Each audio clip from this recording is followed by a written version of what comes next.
محبت کی قیمت 5 سال بعد ایک امید کی کرن۔ شاہزین کے حادثے نے صرف ایک انسان کو نہیں پوری حویلی کو بدل کر رکھ دیا۔ ہسپتال کے ICU کے باہر ہر آنکھ اشک بار تھی۔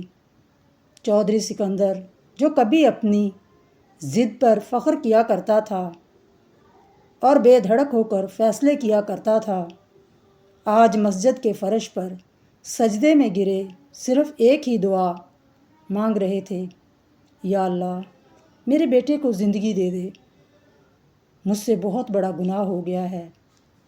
شاہزین کی والدہ ہر وقت تسبیح ہاتھ میں لیے روتی رہتی، انہیں ہر لمحہ کاشفا کی وہ خاموش آنکھیں یاد آتی جنہیں انہوں نے کبھی سمجھنے کی کوشش ہی نہیں کی۔ انہوں نے کبھی جاننا ہی نہیں چاہا کہ کاشفا پر کیا بیت رہی ہے، کس خود غرضی سے وہ اپنی خوشیوں میں مصروف رہے۔ دوسری طرف وہ نئی نویلی دلہن بھی خاموش بیٹھی سب کچھ دیکھ رہی تھی۔ اسے احساس ہو چکا تھا کہ اس کے رشتے کا یہاں پر کوئی مقام نہیں ہے، اس کی اس گھر میں کوئی حیثیت نہیں ہے۔ اس نے شاہزین کی زندگی میں آنے کا فیصلہ غلط کیا ہے۔ ایک صبح وہ خاموشی سے اپنا بیگ پیک کیا اور اپنے والدین کے گھر واپس چلی گئی۔ جاتے ہوئے اس نے صرف اتنا کہا: میں کسی ایسے شخص کی بیوی نہیں بن سکتی جس کا دل کسی اور کے نام پر دھڑکتا ہو۔ اللہ کرے شاہزین کو اس کی محبت مل جائے اور شاہزین کاشفا دوبارہ ایک ہو جائیں۔ یہ سن کر ہر شخص کی آنکھیں نم ہو گئی اور سر جھک گئے۔ ادھر 10 دن تک شاہزین زندگی اور موت کی جنگ لڑتا رہا۔ ڈاکٹرز نے کئی بار امید ہاتھ سے چھوڑی، مگر ماں کی دعائیں، باپ کے آنسو اور رب کی رحمت رنگ لے آئی۔ 10ویں دن اچانک شاہزین کی انگلی ہلی، پھر اس نے آہستہ آہستہ آنکھیں کھول دی۔ ڈاکٹرز مسکرا اٹھے۔ ڈاکٹر حیران تھے۔ شاہزین موت کو شکست دے کر آیا تھا۔ ڈاکٹر مسکراتے ہوئے بولے: مبارک ہو، مریض خطرے سے باہر ہے۔ پورا خاندان سجدہ شکر میں گر گیا، لیکن شاہزین کی پہلی آواز نے سب کو پریشان کر دیا، سب کے دل توڑ دیے: کاشفا کہاں ہے؟ کاشفا۔ کمرے میں مکمل خاموشی چھا گئی۔ کسی کے پاس اس کے سوالوں کا کوئی جواب نہیں تھا۔ سب کی نظریں جھک گئی۔ چودھری سکندر نے نگاہیں جھکا لیں اور خاموش ہو گئے، اور ان کی آنکھوں سے آنسو بہنے لگے۔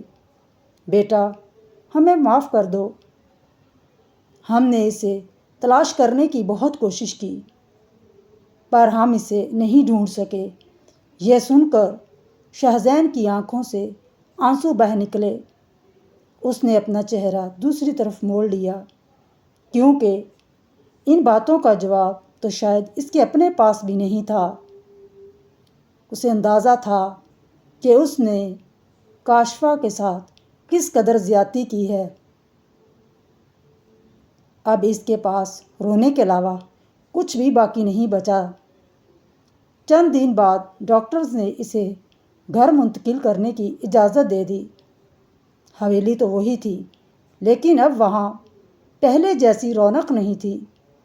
شاہزین اپنے کمرے میں خاموشی سے لیٹا رہتا، نہ کسی سے بات کرتا، نہ باہر نکلتا، نہ مسکراتا۔ اس کی آنکھیں ہر وقت دروازے پر ٹکی رہتی۔ اسے محسوس ہوتا تھا جیسے کاشفا اس کے پاس ہو۔ اسے یقین تھا کہ ایک نہ ایک دن کاشفا واپس ضرور آئے گی۔ اس کی والدہ روز اس کے لیے پسند کا کھانا بناتی، مگر وہ بامشکل ہی چند نوالے کھا پاتا۔ چودھری سکندر ہر روز اس کے پاس بیٹھتے، مگر باپ اور بیٹے کے درمیان خاموشی اس قدر گہری تھی کہ ان کے پاس بولنے کے لیے ایک لفظ تک نہ ہوتا۔ وقت آہستہ آہستہ گزرتا گیا۔ شاہ زین نے دوبارہ چلنا شروع کیا، اپنے کام سنبھالنے لگا، لوگوں سے بھی ملنے لگا، لیکن پہلے والا شاہ زین کبھی واپس نہ آیا۔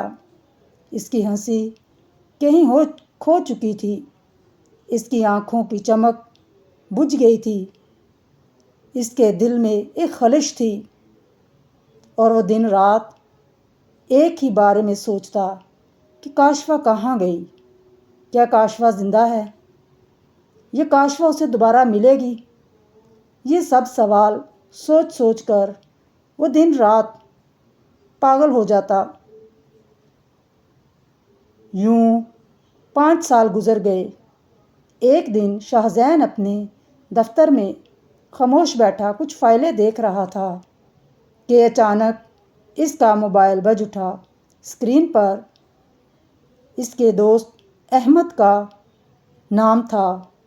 احمد اس کی یونیورسٹی کا سب سے قریبی دوست تھا، اور وہ کاشفا اور شاہ زین کے بارے میں سب کچھ جانتا تھا، جو کئی سال پہلے برطانیہ منتقل ہو گیا تھا۔ شاہ زین نے فون اٹھایا۔ ہیلو احمد، دوسری طرف سے بے تاب آواز آئی۔ شاہ زین، مجھے نہیں معلوم تم میری بات پر یقین کرو گے یا نہیں، لیکن آج لندن کے ایک پاکستانی ریسٹورنٹ میں نے ایک لڑکی کو دیکھا ہے۔ شاہ زین خاموش ہو کر سننے لگا۔